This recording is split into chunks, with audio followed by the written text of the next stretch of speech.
There you go. Awesome. Sweet.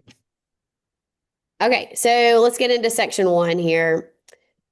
So, one of your biggest questions was the ferritin because you're like, oh my gosh, that's really high, right? And so people can see things like that and it kind of freak us out if we don't really know like what's going on. So, this section we're going to talk about inflammation, we're going to talk about your ferritin, kind of some key findings. So, yeah, a 1021 is really elevated because typically ferritin is going to be in like the 45 to 75 range, right? And so when we see something that's like 10 times higher than that, then we're like, whoa, this is an alarm going off. But high ferritin like this almost never means too much iron. So a lot of people with men especially, like they kind of think a lot about the iron and do I need to go donate blood? Like what's going on right now? And that's not what it's saying here for you. It is extremely, related to inflammation, immune activation, liver stress. Okay, so our liver has a lot to do with iron production, getting iron where it's supposed to go, storage units for the iron, and all that. Our liver plays a huge role in that. A lot of people don't realize that. So when our liver is stressed and it can't do its job well, this is how we can have too much of something and not enough of something else, right? Because the liver is not functioning optimally to be aware to know if we have what we need and if it's methylating enough and converting enough, right? So in your case, we've also got monocytes elevated. We'll kind of talk a little bit about that more when we get into monocytes are a white blood cell count that will be elevated when there is infection going on or has been going on in the body. So Hmm. monocytes are like little scavengers that come in and kind of clean up the mess after there's been infection.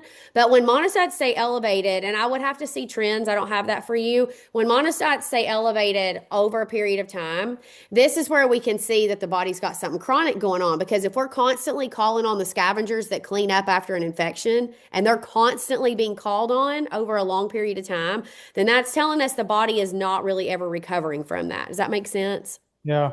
Yeah. Eosinophils are also a white blood cell. And we'll talk about that when we get a little bit more in infection markers. These are infection markers. So when they're elevated, this is more histamine.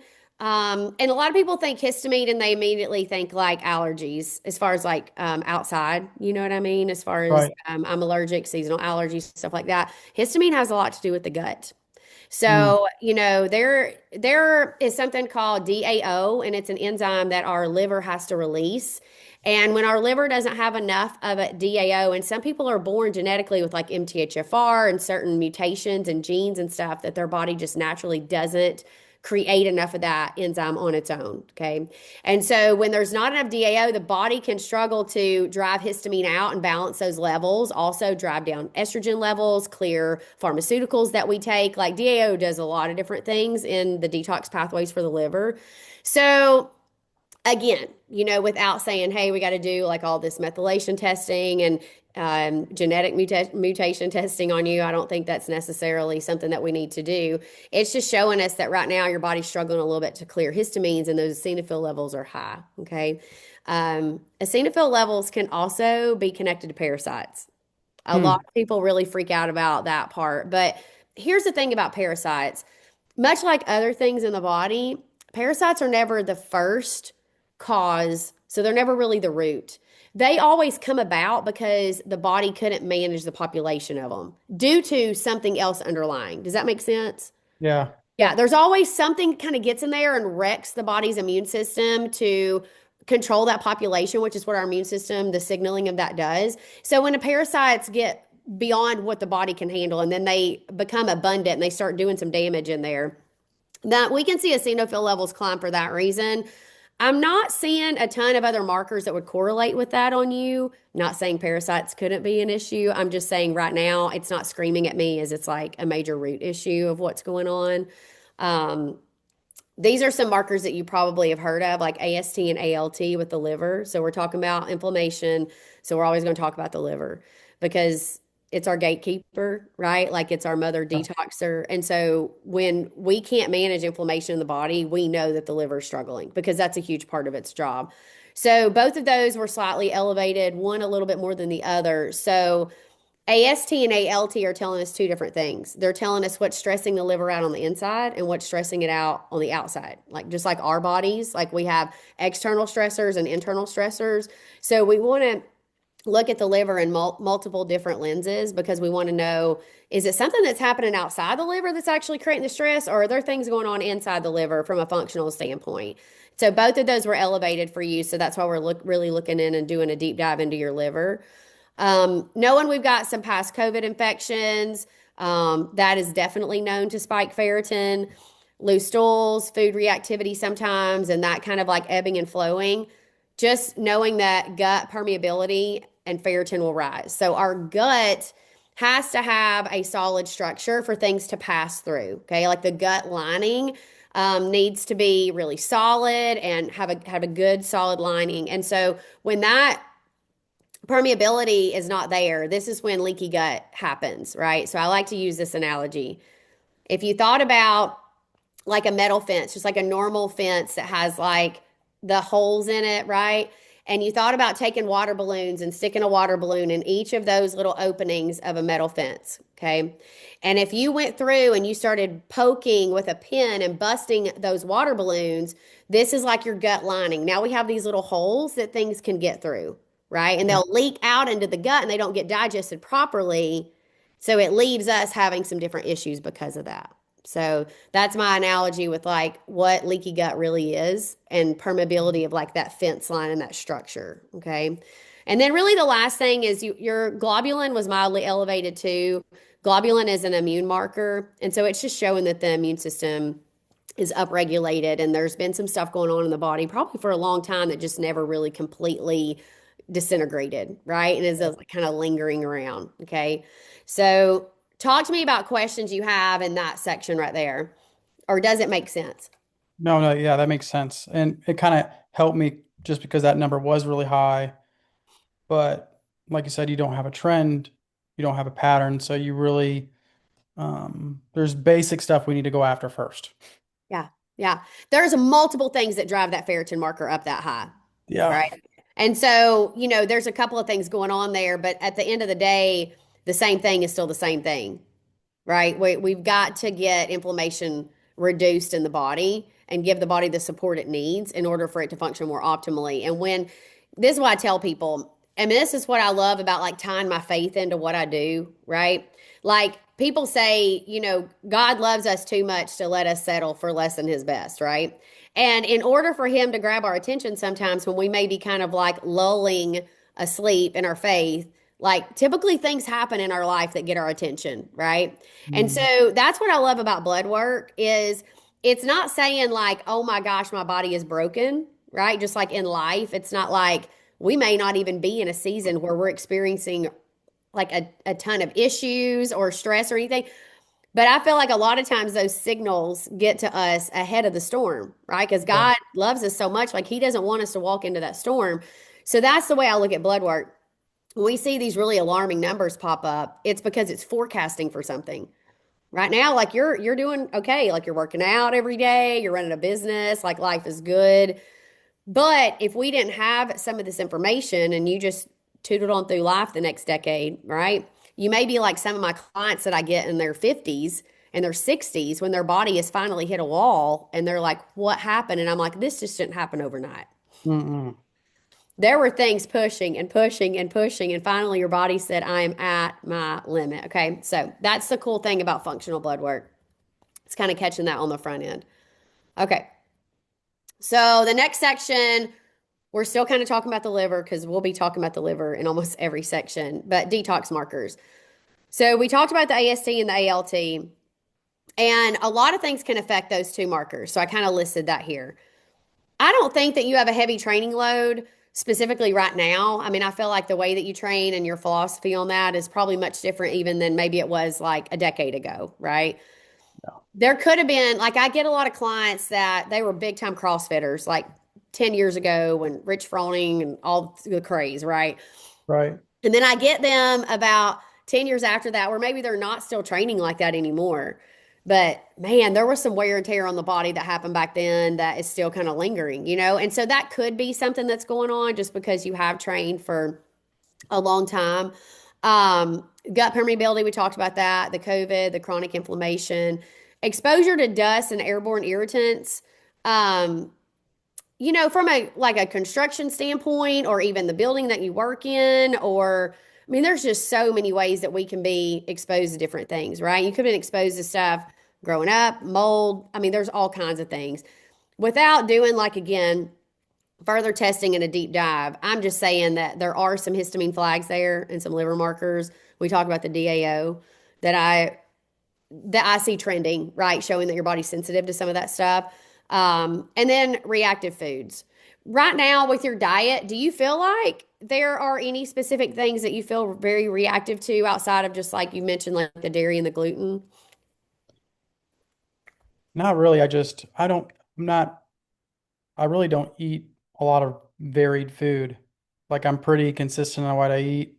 And so, but I will tell you, like restaurants really destroy me Mm-hmm. just because I do eat so clean. And I've realized the cleaner I eat, the worse symptoms I have when I do eat bad. Mm-hmm. So that's Yeah. my fault. Well, I mean, yeah, it's a really good thing that your body responds that way and reminds you why. I tell my husband and I were having a conversation about this last night, and it was in a different light. We're talking about raising our daughter, and she doesn't have social media, and she doesn't have all this stuff, and she's like feels like the only teenager in Oxford that doesn't have it. But that's what's considered normal, right? And it's just like with our food. I get people all the time, they're like, "Well, I just want to be able to eat normal like everybody else at Thanksgiving." And I'm like, "That's the problem. That's That's not, not normal." I nope. know that society tells us that's normal, right? But like I think that's what drives me crazy so much is people have a lot of food phobia and food fear, and functional medicine can really almost kind of create eating disorders for people because they're trying to figure out what's best for their body and what their body won't be reactive to. I truly believe that when our gut is very permeable and solid and um, you know, I'm sorry, when our gut is not permeable, when our gut is solid and things can't leak in and out and we reduce inflammation. I'm not saying we need to eat junk often, but I do feel like our body is less reactive to it because it gets stronger to break it down and kind of clear what it doesn't need. All that to be said, I think that that's where people can still be really sensitive when they get outside of those eating parameters, right, in a holistic manner. Um, GGT is a marker, which I'm really glad that we ran it. It kind of gives me a little bit of a different view of, so when you think about your liver and then your gallbladder and your pancreas, they all kind of sit like right around each other in like a little triangle and they're connected. It's called like a biliary tree, but they're connected with all these little ducts. But they look like little I mean, I guess like if you looked at a tree like a branch, right? They kind of connected them. And so the GGT helps me look a little bit more into, is the liver congested because those bile ducts are clogged, right? And the gallbladder flow between the liver and like cholesterol and a lot of these other things, pancreas, which will elevate blood sugar, like, oh, those little straws get clogged and they get sludge in them. And I love the analogy of like if I was drinking from like a Yeti straw or something and I decided to have a protein shake in there and I didn't clean the straw and then I want to drink water from it later, like that slimy, gross, sludgy buildup on the inside of that straw is what happens with those bile ducts. And over time, that buildup just keeps things from flowing really solid from place to place. So GGT is kind of telling us, is that part of the congestion? It was slightly elevated.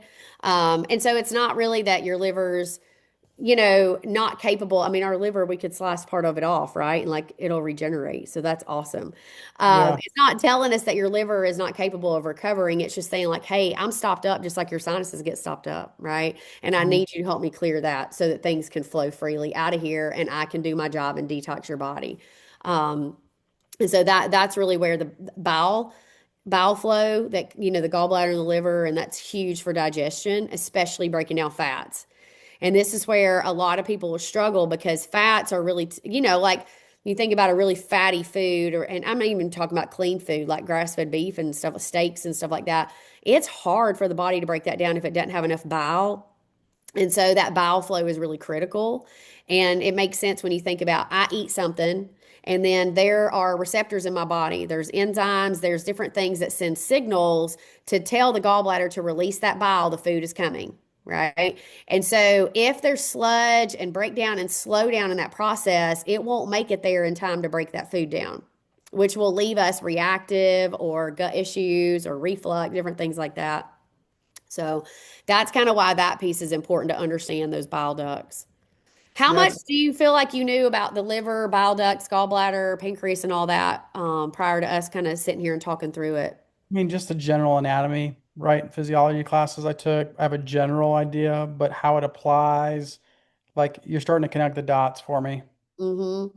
So Yeah. I think one thing that just when I do eat fattier foods, it is harder for me. Mm-hmm. It's like I always tend to eat like 90-10 ground beef instead of 70-30 just because I'm just like my gut can't do it. Yeah. So that makes sense. Yeah, absolutely. I mean, it's crazy. You know, we have enzymes, right? Which I'm sure you know this, like certain digestive enzymes that help break down each type of macronutrient that we eat. And so we have hydrochloric acid, and that does a lot with protein as well. And so low stomach acid, a lot of people don't realize that being sick, medications, things we're on as kids, it depletes our good bacteria. That in return will mess with our hydrochloric acid levels as we age. And so, and then we have other enzymes, you know, that the pancreas needs to break down carbohydrates so that we have good glucose balance and stuff like that. And then we've got the bowel. And so, you know, some people I look at and I'm like, man, they're really missing all three pieces. And some people are just missing one piece to their digestion, right? Like it kind of depends on the individual. But that's the cool part about the blood work because it's going to show me how well your gut is absorbing stuff and breaking things down, which in return shows me if there's something missing or the body's not producing enough of, right? Um, It's interesting you say that too because like ever since I was little, like I'm always had issues with my gut. mhm, So I've always had to eat super clean, be very diligent, stay away from gluten, stay away from dairy, and if I didn't, it was like no good. mhm. Yeah, so the body just probably had, you know, if you were on antibiotics as a kid, I tell people like, especially between like 0 to 8 years old, from birth to 8 years old, I mean, that's when our gut is trying to take root. We're trying to establish that good bacteria. We're trying to grow roots with a good, you know, stable immune system with having the enough good bacteria. And every time we take an antibiotic and that wipes it out for 12 months. And then when we're kids and we don't know that as parents and our kids' immune system never gets built, so then their gut remains reactive most of their life due to that. And it's not like it can't ever be reversed, but there's definitely a strategy to the types and strains of probiotics that the body needs to now kind of like crowd out yeast and crowd out some of these other things that can create gas in the gut and stuff like that, right? And this is where, you know, a lot of people are like, oh, I'm just going to jump on a probiotic. And I'm like, well, that's great. But if you're not supporting the other areas of digestion, then we can actually create like an overgrowth still yet of not the right bacteria, right? And so it is kind of tricky because it's hard. You read stuff online and you're like, oh, yeah, I'm going to go grab this because this influencer said it was great. But it may not be the right probiotic for you, right? So that's a story for another day. The eosinophils, we talked about that was kind of that histamine flag. They will rise with food sensitivity. Dysbiosis is just like a functional term for not having the right balance of bacteria in the body, good or bad, right? So that's what dysbiosis means.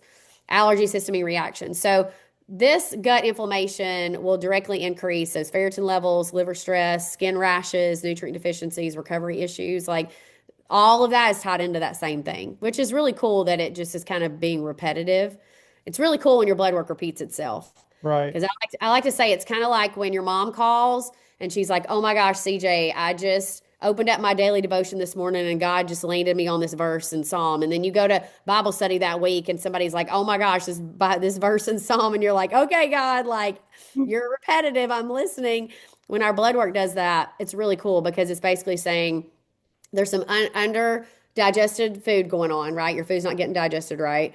There's some inflammation going on. That leaking inflammation into your bloodstream is what will stress out your liver and your immune system, right? So it like that can start in one area and leak to another, and that's where systemic inflammation can kind of like set in, you know. Okay. So metabolism and energy, section 4. So your fasted glucose was a little elevated. Really like to see this like in the mid 80s. And so what you were at a 98. So what that's indicating when you're doing that fasted is cortisol, metabolic stress, like first thing in the morning. Some underfueling, which really could be coming from your body not digesting properly if you feel like you are eating plenty of calories, right? And a good diverse amount of those. Um, And then just over reliance on adrenaline for energy, where the body just gets in that state and it is just like over relying on an area to produce that and it's just not happening, right? And so that will create that spike with the glucose. Now, I will always say this. Your glucose fasted, we didn't, we don't have a fasted insulin and we don't have a fast or we don't have an A1C.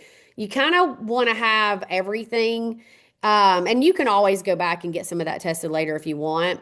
I just tell people like if we don't need to spend the money and do some of that right out the gate, let's look and see what we've got, right? Some baselines. Your glucose could have still been elevated from a workout you did the day before, if you trained later in the day, if you ate something in the evening. I mean, so I don't like freak out about that because it was a one-time thing, but it would definitely be something that I would say, hey, I would pay attention to it because if your glucose is staying elevated as well as you're taking care of your body, then there's definitely some cortisol, metabolic stress going on, some gut issues going on. So if you're, for instance, think about it this way. If your body digests food really fast, then it can create a spike, right? So, excuse me, just like carbs digest really quickly, in our body.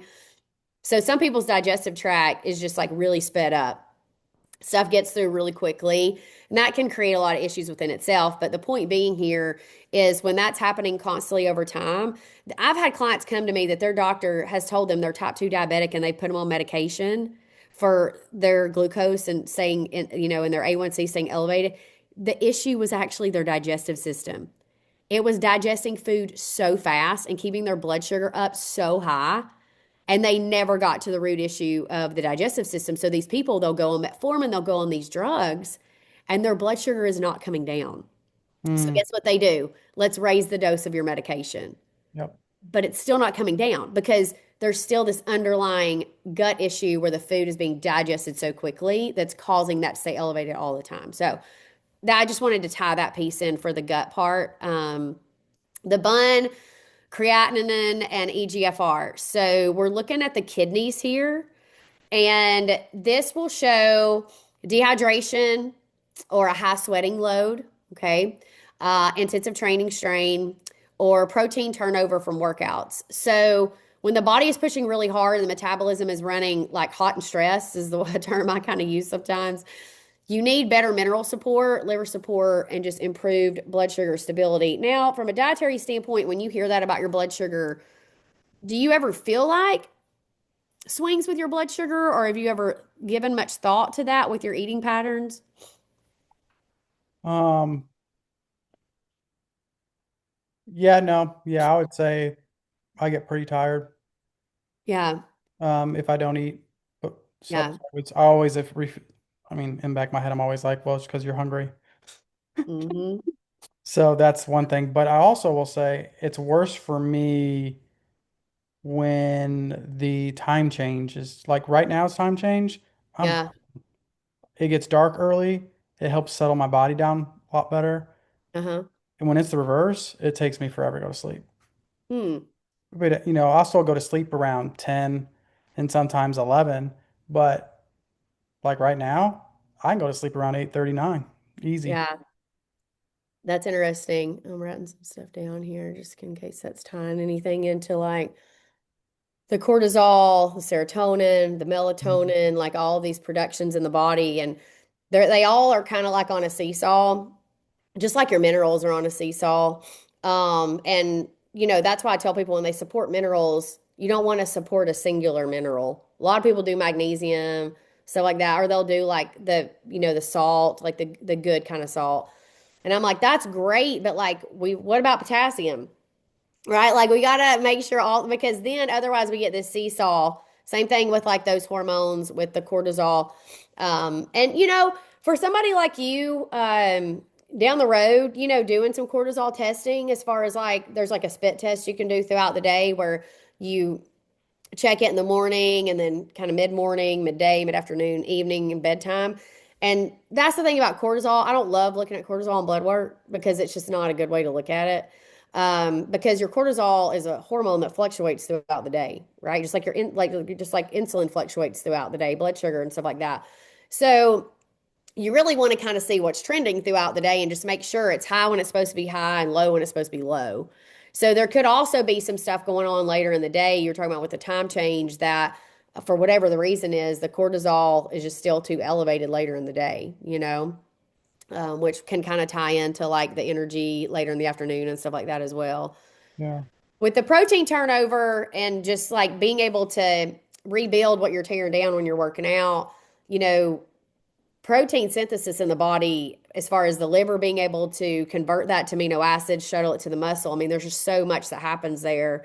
And if the liver is not functioning properly to do that, then we may A, not be breaking the protein down properly in the gut to get good digestion. B, that has to get digested well, then get into the liver. And then what needs to be converted to amino acids do their jobs, right? And then C, it's got to be shuttled to different areas of the body. And so, it really starts with digestion and having, good gut health and stuff like that.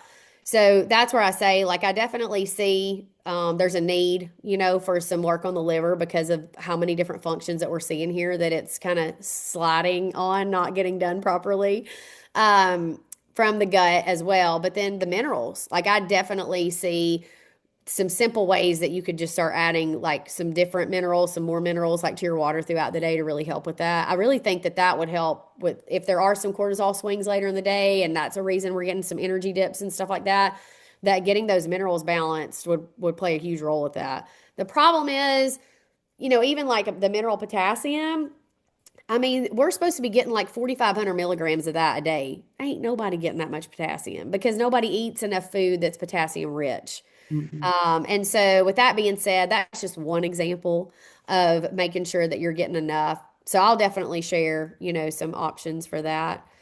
Um, okay, so vitamin D, we like to see that between a 60 and a 90.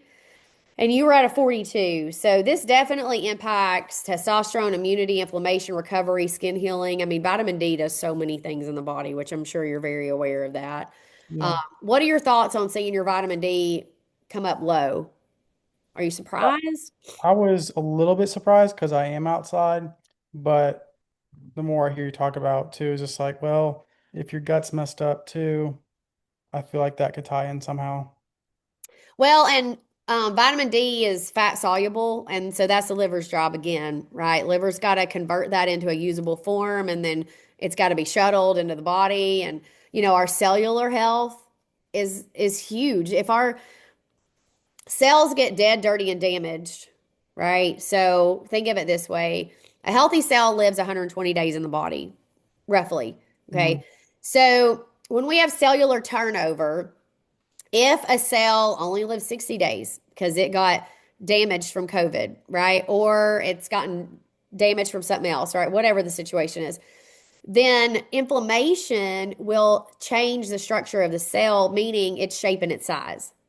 So if I'm inflamed, right, you think swelling, right? So if all your cells are supposed to be like the same shape and size, but then some are inflamed, now they're like oblong or they're bigger, like all that affects everything because that's signaling in the body. And then your cells have to be permeable. So we don't want your gut to be permeable because we don't want things coming in and out of that gut lining. But cells do need to be a permeable structure for something to penetrate it, right? And if they have a film on them, if they calcify, if they, just junk collects in the body because we're not detoxing well, then you can see how that affects our cellular health. Well, vitamin D has got to get into the cell. Yep. Like hormones have to get into the cell, right? So I get a lot of people, they're outside a lot. They even supplement with vitamin, like good quality vitamin D, and it's like they just cannot raise those levels. And that's because they're not addressing what's underlying that's keeping that vitamin D from getting used in the body, right? Right. So that it's not, I mean, would I put you on a vitamin D supplement, especially with the way the weather is right now to help boost some things? I absolutely would. Because I would want to try to spin that fan and get it going metabolically so that the body can start producing that vitamin D on its own, right? Get it absorbed better, and then the body will kind of catch up. It's not, I don't think people should be on vitamin D every day for the rest of their life. I think it comes and goes in waves, and the dosage matters on the individual. That's my personal opinion on that. I know it differs a lot in functional medicine. The hair loss pattern and how it correlates with this, the inflammation, the stress hormones we talked about with like the cortisol and stuff like that, and then the glucose, poor recovery, low minerals. So your hair, you have to remember this, is your dead cells leaving the body. Mm, And we just talked about your cells, right? So if I've got good, healthy cells, I'm probably not graying early, right? Like I've probably got good, better hair structure yep. because my cellular health is stronger and healthy, right? Because that's dead cells leaving the body, just like fingernails and other things like that. So that tells a lot about our minerals. Mineral patterns are super critical to good cellular health, right? And so having like a history of chronic viral load, and we kind of talked about the bile production, the digestion, a lot of that has to do with like your cellular health too, because we know what viruses do. They replicate in the body, right? They damage things and they damage our cellular health. I tell people when these viruses are going around, like right now, like the upper respiratory stuff, what people want to call it COVID, people want to call it the flu, whatever they're calling it. It's so important to get on it within the first 24 hours of your symptoms hitting, because after 24 hours, that's when those viruses really start replicating in the body, right? The problem with most people is they don't keep a good homeopathic pantry medical supply in their house, right? Like Mm, that's my pantry door behind me. If I open that up, I have a stash of if anything hits our house, we start it immediately versus I'm having to order something. Now I'm having to wait for it to get there or go somewhere in town and see if they have it, right? And if everybody's sick and there's enough holistic people in your community, they've probably already bought it all up. So a lot of people they don't jump on this quickly because they just kind of ride it out. They just ride these viruses out. And they can do a lot of damage cellularly when we do that and we don't give the body some support. So that's a piece to that as well when it comes to like your concerns with the hair and the digestion and stuff. Okay, so before we dig any further into this, we're going to talk about your lipid panel. Do you have any questions so far about anything? I just like how I mean, it's very similar like how when people come up to me, they're like, well, I'm working out and every time I do deadlifts, my back kind of hurts. It's just like, well, it's not just your back. Maybe else there's other systems in place that potentially could be causing your back pain, uh, Right, your stance, your grip. Are you off balance when it comes to your core strength versus your deadlift? Like, so it's really, really fascinating how even what you do is tied into seeing the whole picture, the whole painting. right. Yeah. I mean, that's holistic health, right? I mean, that's just the difference in like even what you do in your field and what I do in my field versus a lot of other people out there and how they do things. And you wonder why do doctors have to specialize in, what we call normal medicine? Why do you have to specialize in just only doing one section of the body, right? When understanding that cardiovascular health affects thyroid health and your endocrine system. And I mean, you know what I'm saying? And so, and your digestive system. And so Yep. it's funny when you think about it because like you just said, everything is tugging on something else in the body. It's never Mhm. just one singular unit. Uh, Yeah. It's I love, like my dad, he's a big, he loves drag racing, drag cars, old cars, and like he knows how to put the whole picture together to see how the car is going to react, all these things. But he Mhm. goes to specifically like a chassis guy. But he doesn't ask him how it's all going to fit. He wants questions specifically how the chassis is going to work so he can apply it to the whole body of the car. Yeah. I love that. That's so cool. My dad is a mechanic and he does a lot of different things because he did body work and stuff like that too. But I think growing up around him and just the intricacies of a vehicle and how if you don't get your oil changed, it's going to affect this and then that's going to affect this and like Yep. understanding all that. It's super cool how it kind of ties in even with your health. I'm not freaked out by your cholesterol being 233, right? Like that isn't I really don't like, I don't want to say I don't care because that's not the right words I should say. But the thing about the cholesterol, being at 233, the LDL, we like to see it under 100, being at 156. It's just showing that there's some inflammation going on, right? I mean, I see healthy people all the time and their cholesterol is up in the upper 200s, like even upwards towards 300, but doctors want to put us on medication as soon as it gets above Mm. 199. you know? So I get all these people that come to me on statins and then their cholesterol, I've got these men and these women and their cholesterol is like 140. It's like in the tank, right? But they're like, "Oh, they're praising that number and they're saying that's amazing." But now their hormone health is in the trash. Their Hmm. brain function is in the trash because they don't have enough cholesterol being produced, right? You can't have good, strong hormones without enough cholesterol. And then Right. you have to remember cholesterol is just the top of the umbrella. And then we have these subparticles underneath there, right? That we're looking at the LDL, the HDL, the triglycerides. So it's not just cholesterol. We're actually looking at the ratios in a lipid panel, right? We're looking to see are triglycerides half of cholesterol and HDL half of triglycerides and LDLs and range. Like, so a lot of people, that's what doctors do. They look at one number and then they put you on a medication for it versus looking at all the other trends around that number. So for you, when your cholesterol rises, which yours still isn't even in that category, I don't feel like, but it's just telling us we need cellular repair. We need, hormone production, right? And the hormone production, everybody just always thinks sex hormones. But I mean, insulin's a hormone, cortisol's a hormone. We have a lot of hormones in the body.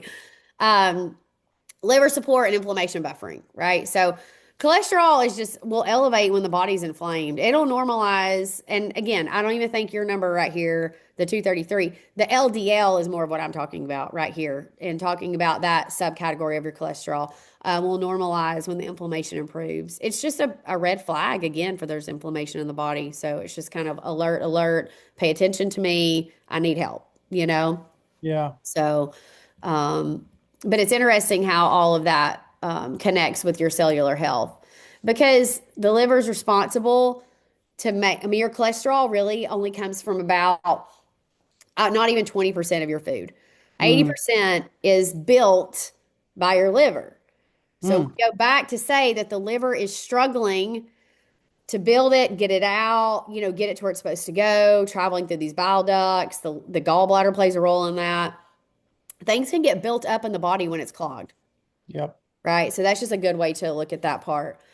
It's crazy you say that too, because every time when I first got my blood panel back, I was like, dude, I wish I just had a filter change. I can change my filter out, put a new one, because that's what I happened know. with my dirt bike too. Because once it starts to lose power, or the throttle response is not enough, the my filter, my dirt bike that I race with is packed.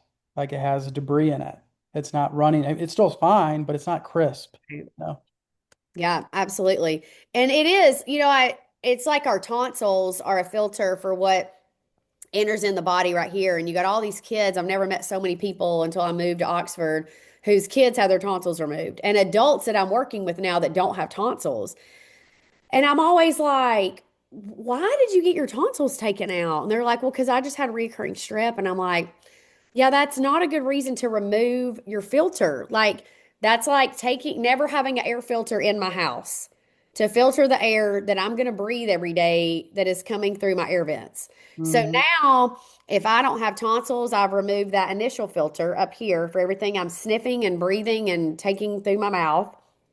And then my liver's congested, right? So now that other filter is clogged. And you can imagine how much faster somebody's toxic load will build up, Hmm. right? Versus somebody that's clearing that more efficiently. So we all have a toxic bucket. Maybe yours is this big and mine's only this big, right? But yours may fill up faster than mine if your filter's not working good. Whereas my body may be able to manage this little small bucket that God gave me, this little detox status that I have.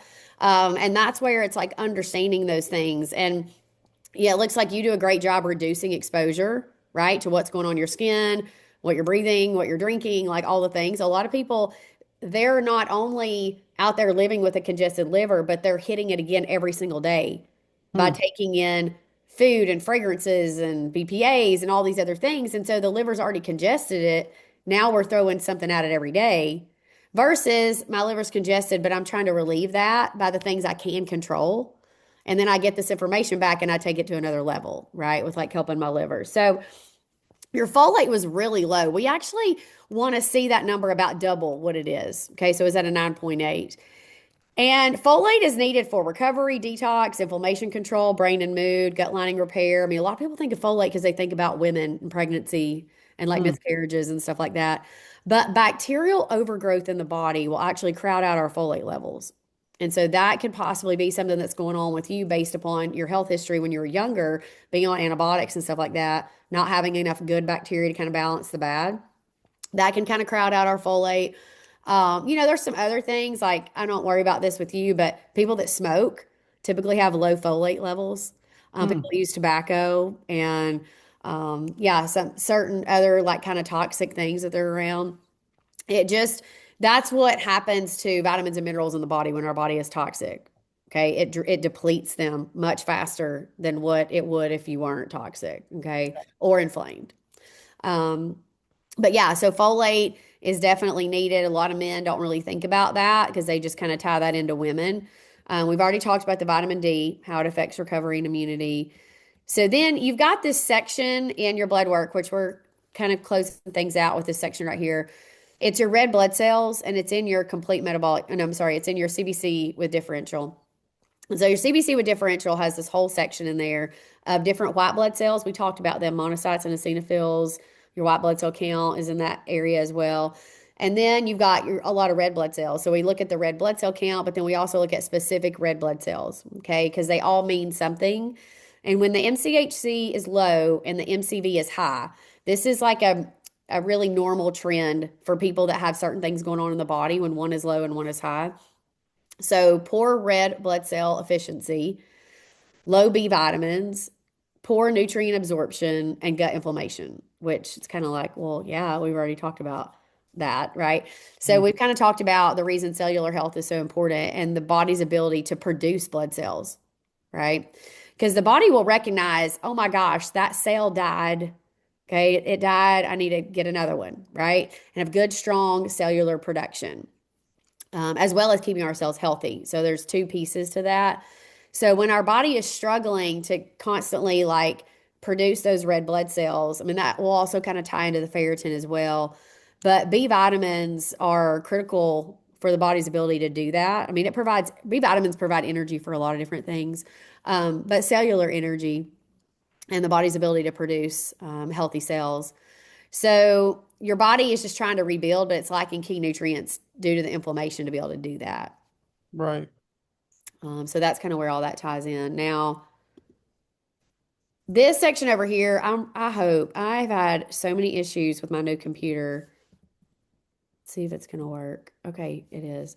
It kept locking up my Google Sheet when I would try to scroll through it.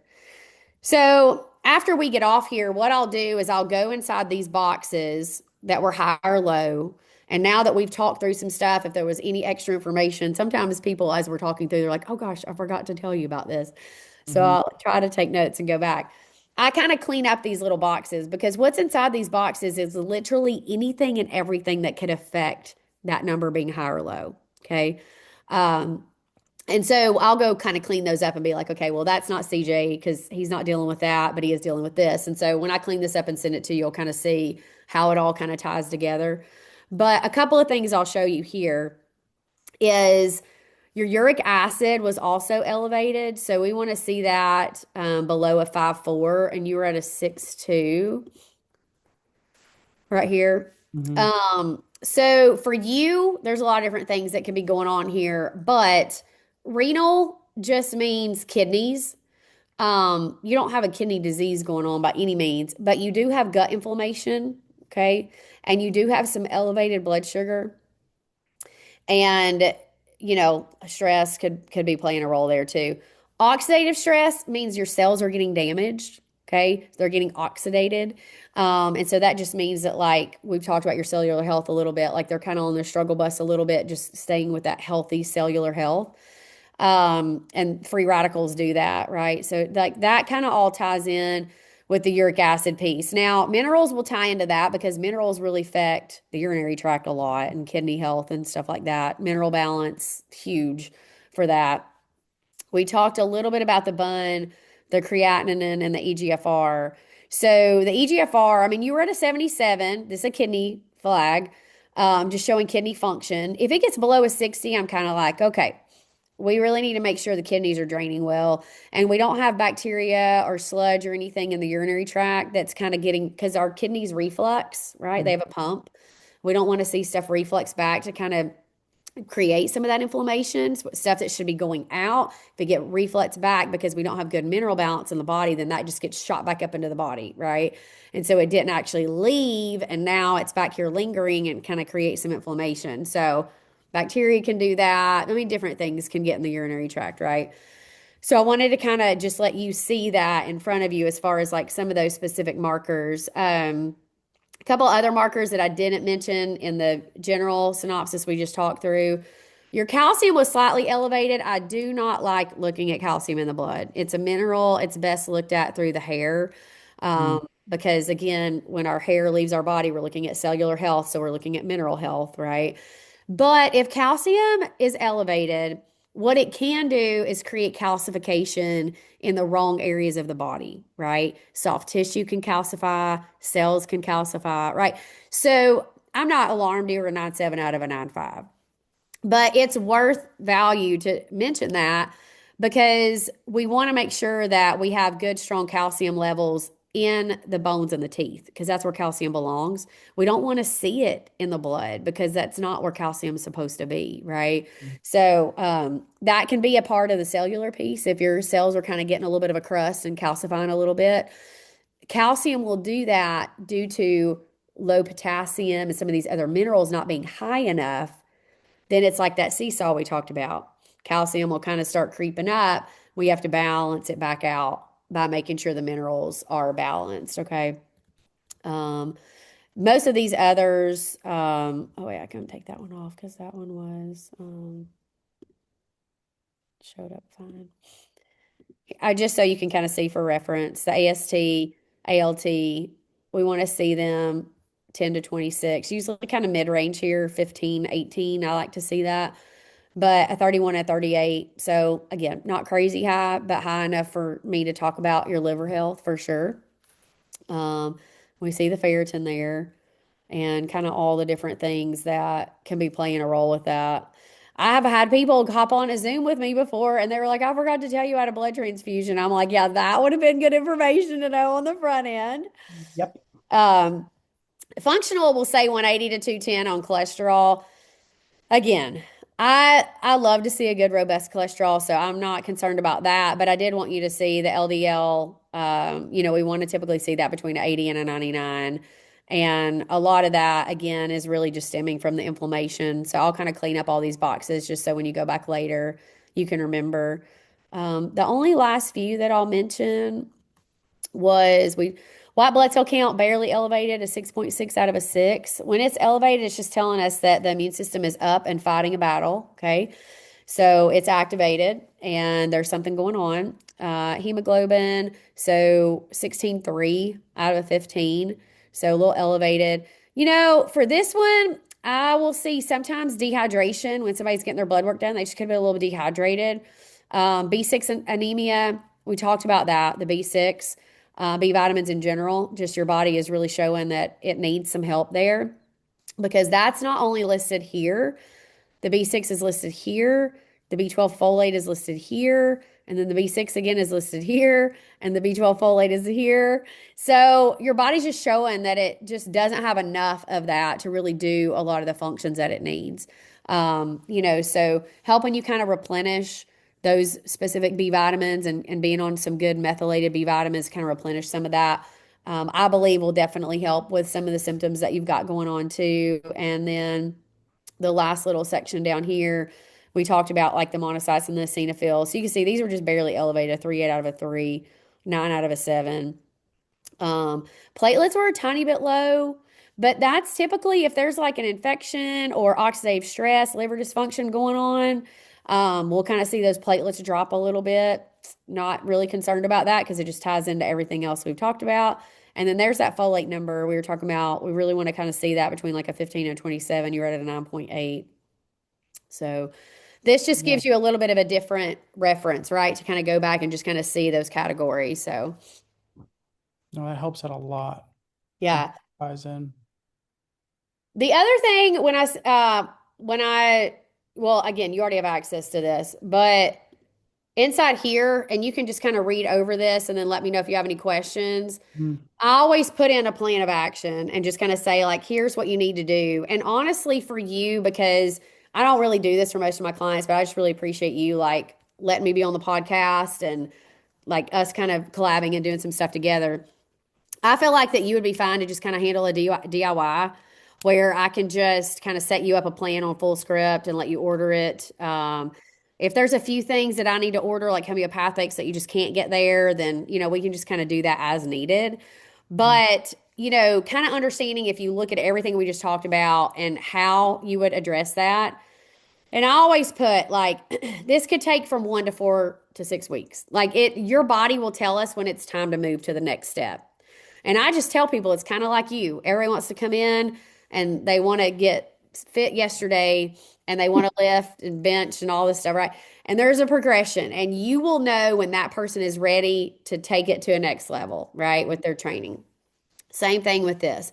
So this is just something you can look over to kind of understand what my approach would be to helping you address everything we're seeing. So phase one, we got to drain the body.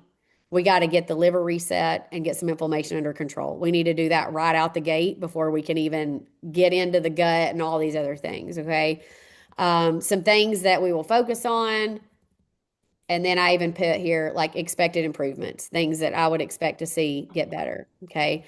Then in phase two, again, could take 4 to 10 weeks. So just like the first round could take 1 to 6 weeks. It just kind of depends. We'll start getting into some more gut repair, microbiome reset, food resilience. But you just can't get into that when the body's inflamed and it's not draining well, right? So I just tell people like makes sense to you, I think, because you just kind of understand some of these things, not just with what you do in your line of work, but your hobbies and stuff too, like we talked about. yeah. So once we get there, the things that we'll be talking about is like repairing that gut lining, improving digestion, like a lot of these things that we were talking about earlier, strengthening that nutrient absorption, and just expected improvements, right? And I would say that there'll come a time that we'll do some more blood work and just kind of see where you're at because I really love to check those ferritin levels again. Uh, Same. I'd love to check your glucose again and just see was that like a one and done or was that like a trending thing going on? But there's no need to check those until we've actually done some work, right? So we'll do some work. And then literally on the back end, like kind of phase three and really phase four and beyond, doing some detoxing, cellular repair, viral residual cleanup, and that kind of stuff. The reason that this doesn't happen on the front end, people don't really understand what detox really is and cellular repair really is. And your body has to be resilient enough to actually do these things. So there's so many other things that are going to create resiliency and strength to the body that then is going to allow it to step into that to be actually because if how's the liver going to detox if it's like inflamed and congested, right? But people want to just jump on a detox all the time and they don't really understand what they're doing to their body, which is why they feel like they need to detox all the time. You don't Mm, really need to detox all the time if you do it right. You know what I'm right. saying? Because your Yeah. body will do it on its own. So anyway, you can kind of read through this, but just kind of expected what we would want to see, and then just kind of some long-term stuff there. If you get to wanting to do some hormone optimization, want to check some hormones and stuff at a later date. There's so many other things upstream that need to be dealt with before I would even ever look at like hormone function in a light of a lot of this stuff. Because a lot of what you would be doing would be improving that naturally already. Yeah. But some people do get to a point that they've done all the things and they still need a little assistance there with hormone optimization, and that's fine. Like I see that in some clients, and some clients I don't, and some clients it resolves itself. Yeah. So anyway, that's where it kind of talks about like with the cortisol rhythms and a lot of those kind of things. So, um, yeah, and I just put in there kind of retesting in about like 8 to 10 weeks, maybe after about, somewhere between that 8 and 10 week mark. Would love to kind of send you back over to get that if you're willing to, just so we can kind of monitor a few of those things. So, Absolutely. That'd be so fun. I'm yeah, loving the nerd out on that. yeah. So, I mean, hopefully this was super educational for you and it made sense and it's something that you feel like you can walk away from and, Yeah. truly be able to interpret yourself, because I think Mhm. when it makes sense to yourself, it's a lot easier to apply, right? And I mean, as you know, this it's like make fishers of men, Yeah. like Yeah. teach people how to teach other people. That's the point. So that way, I mean, you can teach somebody and then they can teach somebody, then they've actually learned what they've learned, uh, Yeah, which for is sure. so now you have this protocol, Mhm. or like this outline. Uh-huh. What do I take for the first 1 to 6 weeks? Oh yeah, I'll send you that plan. So what Wait, I'll do is I'll go on Full Script and set you up an account. Do you have a Full Script account? pretty sure I do, actually. Okay. I can send it to you, I think. I'll have to look. Yeah. And If if you have I a do, Full can I Script, just invite you? no, Or how would I, or would you need my login? no, I think what I can do is I can create a plan for you on my end, and Hmm. then I send you the link for that, but then you can like order under your account. See what I'm saying? Does that make sense? Yeah. Absolutely. Because if you already have like your own, you know, because you're a trainer and you're accredited and stuff, like I was thinking like you probably have your own account, you know what I mean? Like a Yeah. practitioner account. Then that's silly for you to like order from me when you already have your account. So that's why I was asking. Yeah. Uh, but I have other clients that come to me sometimes. They already have. And so what I've done in the past is I've just created the plan. So I just create like one phase at a time, and then you can kind of check in with me and be like, hey, Andrea, it's week 4. I'm feeling good. Okay, great. Then do type up plan 2, put it in there. It's time to order. And I think that I'll be able to piece everything together. I've got most of it put together right now. I just wanted to talk. I want to kind of look into like the sleep stuff you were talking to me about, especially with the time change, just make sure I'm not missing anything that we would want to add. But that would be later anyway. So, I mean, as far as everything you'd be doing in this first phase, yeah, just a lot of drainage work and reducing some inflammation and stuff. So, It's crazy too because I had my blood work done like probably like 10 years ago. mhm. It's been a long time. And he said the same thing too, because I was working out with this guy who did blood work, and he said the same thing you said about the liver stuff. And it's so interesting. Obviously, it's been a long time since he's talked to me, so I don't even remember what he said, to be honest, because I was so Yeah. young at that time. But I was struggling with a lot of acne.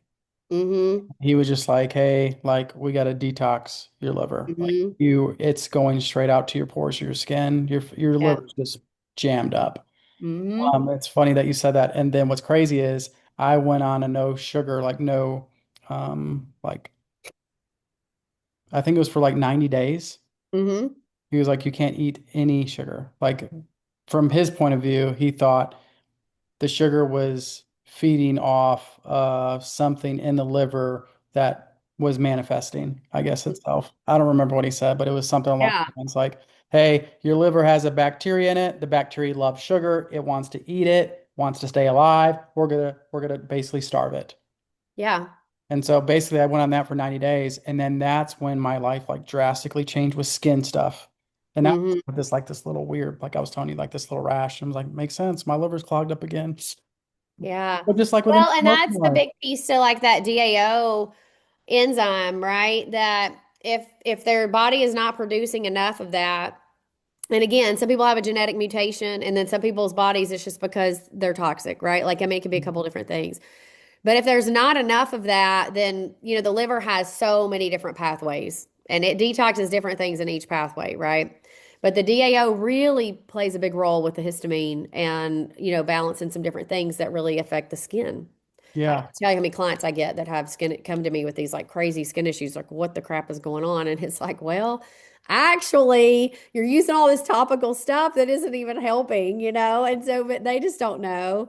No. So yeah, it's really interesting. And I mean, I think for you, just you like you said, like kind of like changing the oil, right? Like draining, just reducing. Because if you think about the inside of your body, if you've got little pathways for stuff to flow and the body gets inflamed, that pathway just about closed up, right?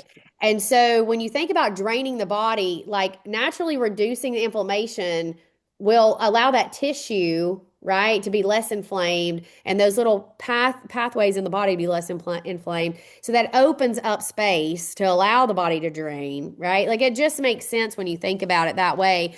And then support. Like we talked about, you got to support the minerals. There's certain supportive things that the body's going to need because if you're going to ask it to step into that next phase, we're going to need to see that it's showing signs of strength and balance to be able to do that. And again, most people just don't have patience for this. Mm-mm. I mean, functional medicine, when it comes to truly moving the needle and shifting things in the body, you have to go in those phases, and it just doesn't work like a pharmaceutical, right? Where you take a pill and immediately get a result. And a lot of people, they run out of steam and it makes Mm-mm. me sad, right? Because they just won't stick and stay to truly turn things around once and for all. Um, Even if it's just taking like small little and going slow, right? I have to go slow with a lot of people because financially, I try to keep it really affordable for them. So I try to go slow so they can budget and they can do it. But then so many times they'll just want to jump out of the ship because they're not seeing things change fast enough. And I think, oh, you are so close to like being around the corner. I'm sure you see it in your line of work too. All the time. It's really discouraging, but at the same time, like you said, you have some of these clients you work with that stick with it, and it makes it all the better.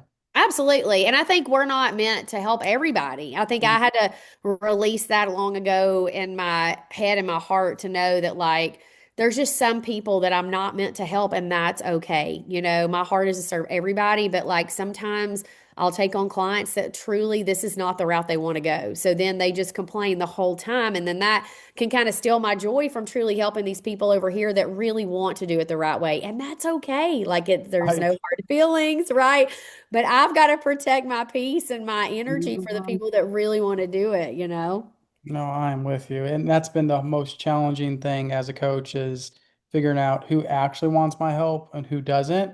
And Right. no judgment. I just need to know so that way I can make sure that I'm getting also this fulfillment that the Lord has called me to get.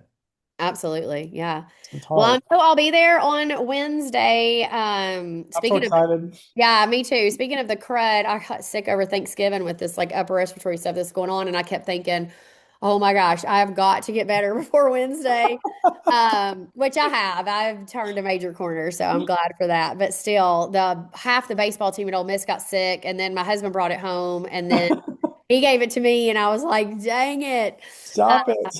I know. I was like, stop it at the school. Do not bring it into this house. So anyway, all that to be said, I'm excited. I'll be over there ready to go at 11. And yeah. Sounds good. What I'll do is I'm gonna review some of the stuff and then I'll send you like a list of questions, like follow-up questions that we can Okay. do in the podcast I can think of. Or and again, you can add to those list of questions that you like, hey, I get bombarded with this question over and over. If I can answer this in the podcast and just send it a link to my clients, this would be great. Yeah, for sure. I'm all ears. Like maybe this will be a good podcast for your clients to prep before they even come to listen to you. Absolutely. I think that's awesome. Yeah, I'm super excited. I just really appreciate the opportunity. So Same I'm here. going to send these links back over to you. I'll get that full script stuff created. And then when it's there, I'll shoot you a text and let you know. And if any other questions pop up on your end, like you said, when you're putting stuff together, just shoot that over to me. Okay. Sounds good. And I don't Awesome. know how this recording thing works, but once it's done, I don't know how. I get a link and I'll send you the link. Sweet. Yeah. Yeah, yeah. So that way, during the podcast, I can link people through that. Like, hey, if you guys want to see the first impressions, here it is in more detail. Yeah. Sounds great. Awesome. I appreciate it. All righty. Well, have a good rest of your day, and I hope you feel better soon. All Like, right. Thanks.